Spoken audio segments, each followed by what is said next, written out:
Paolo Ruggeri, presidente dell'associazione Luciano Vicenzoni. Quest'anno il vostro omonimo premio arriva alla 7ª edizione con un'importante novità legata al territorio veneto.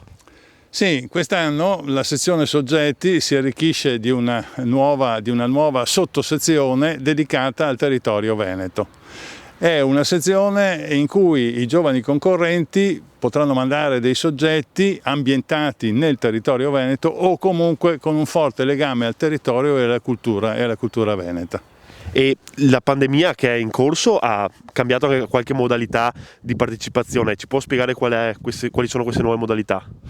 Allora, il concorso in realtà non ha avuto delle profonde modificazioni. L'anno scorso, il periodo 2020, quindi il periodo di pandemia, abbiamo raggiunto il numero record di concorrenti con 150 soggetti pervenuti e 22 partiture musicali.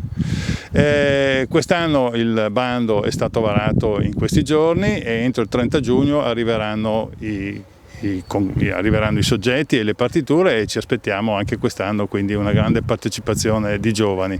Quindi da questo punto di vista non prevediamo grossi cambiamenti. La novità è costituita dal fatto che l'associazione ha deciso di avviare un progetto di incontri in streaming dedicati al cinema e al Veneto in particolare. Questi incontri inizieranno il 16 di aprile e si concluderanno in maggio. E come sarà diviso? Quali saranno le categorie del vostro concorso? Allora, il concorso è diviso in due sezioni principali che sono soggetti e musiche per film. Nei soggetti, come abbiamo detto, due sono le sezioni, quindi quella generale, chiamiamola così, e quella dedicata al Veneto.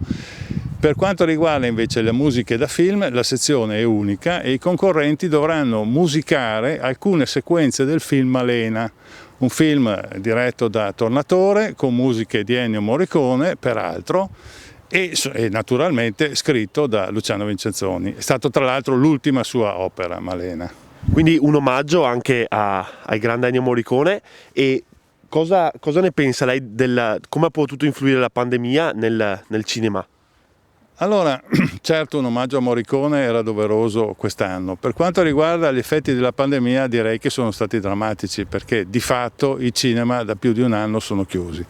Le produzioni ci sono, infatti escono dei film utilizzando però modalità diverse, che sono le varie piattaforme, quindi le varie reti, Netflix, Prime Video e quant'altro, e questo sicuramente modificherà in modo sostanziale la fruizione dell'opera cinematografica per il futuro.